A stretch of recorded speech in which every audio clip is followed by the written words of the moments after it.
Ah, c'est bon. Alors l'objectif de cette partie, c'est de rajouter notre, on va dire, notre serveur Helix. Hein. Donc après avoir fait copier ça, on a remonté. Donc l'objectif, c'est de rajouter notre serveur Helix qui va être là. Lui ici, on va faire la même chose. Donc la même chose qu'on a fait avec tout à l'heure avec le serveur Nagios. Voilà. Donc là, pour le faire, on va prendre, hop, on va aller directement sur le serveur Helix. 2, donc là, et celui-là ici. Donc là, c'est pas ça, c'est plus 101, 105, voilà. Voilà, serveur LX2. On est bien sur 105, d'accord. Donc, nous, sur Nagios, on a rajouté, on a fait un copie, la copie de ce qu'on a fait avec, oui, bon, c'est pas la peine, c'est pas grave. Je fais un cp slash isr local Nagios etc object et je vais prendre toujours localhost et je vais le copier dans un nouveau fichier qui s'appelle srv-elix2 si ce n'est pas déjà fait. Donc voilà, Nagios etc object. Est-ce que je l'avais déjà? Hop, normalement non, je l'ai pas. srv-elix2.cfg. Voilà, donc là je vais éditer ce fichier pareil. Je vais changer le nom de localhost de la même façon. 2 points.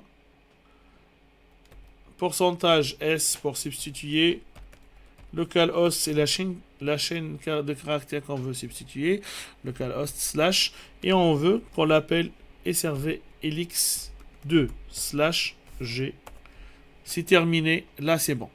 Donc, il faut faire attention. Comme on a dit tout à l'heure sur Nagios, bon, pour le groupe, il faut laisser un seul groupe. Donc là, moi, j'ai déjà déclaré le groupe dans l'ancien fichier.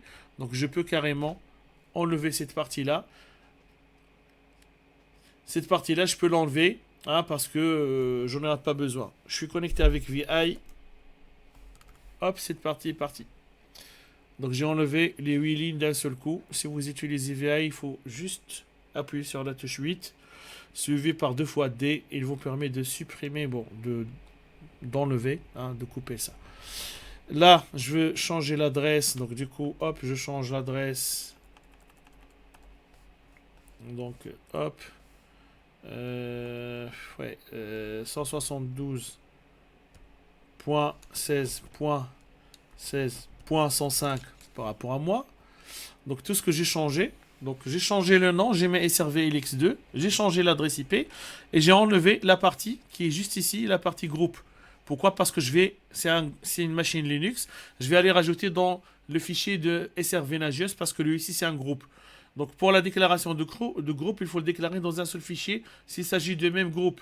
Sinon il y a une autre méthode. Donc nous on va se concentrer juste sur celle-là. D'accord? Donc là, j'ai enregistré. Je reviens vers le serveur Nagios pour ajouter cette nouvelle machine dans le groupe. Donc ici. Donc là, il me dit si vous voulez plusieurs, il faut rajouter juste virgule. D'accord? Et là, je mets srv elix2. Voilà. Comme ça, les deux, ils vont se faire remarquer comme s'il s'agit d'un même groupe. Là, pour l'instant, c'est tout ce que j'ai fait. Il faut aller sur le fichier OTC Nagios. Et on a dit, il faut rajouter le srv-elix2. Moi, je l'avais déjà rajouté tout à l'heure. Donc là, c'est bon. Voilà. Donc là, du coup, on a les deux. On a le srv Linux et le srv... Pardon, le srv Nagios et le srv elix2. C'est bon. Je dois vérifier est-ce que dans mon fichier de configuration, il n'y a pas des erreurs. Je vois qu'il n'y a pas d'erreur. Et là, elle me détecte comme quoi il y a 2 hosts maintenant avec 16 services au lieu d'avoir un seul. Et on a un seul host group qui contient les deux. Donc là, je vais redémarrer mon service avec système CTL. Voilà.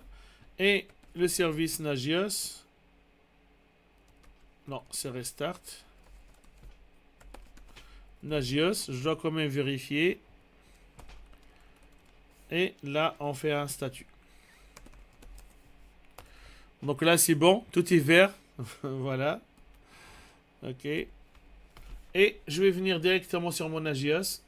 Je vois que le serveur LX2, il est en train de remonter tout doucement. C'est juste qu'on a gardé les mêmes services par défaut. Peut-être sur mon serveur LX2, j'ai pas de SSH, j'ai pas de HTTP ou j'ai pas autre chose. D'accord? L'essentiel, c'est que là, on a juste copié les mêmes services et on va voir après ce qu'on doit rajouter comme paramètre. D'accord? Voilà. Donc là, comme ça, j'arrête cette vidéo-là qui est courte.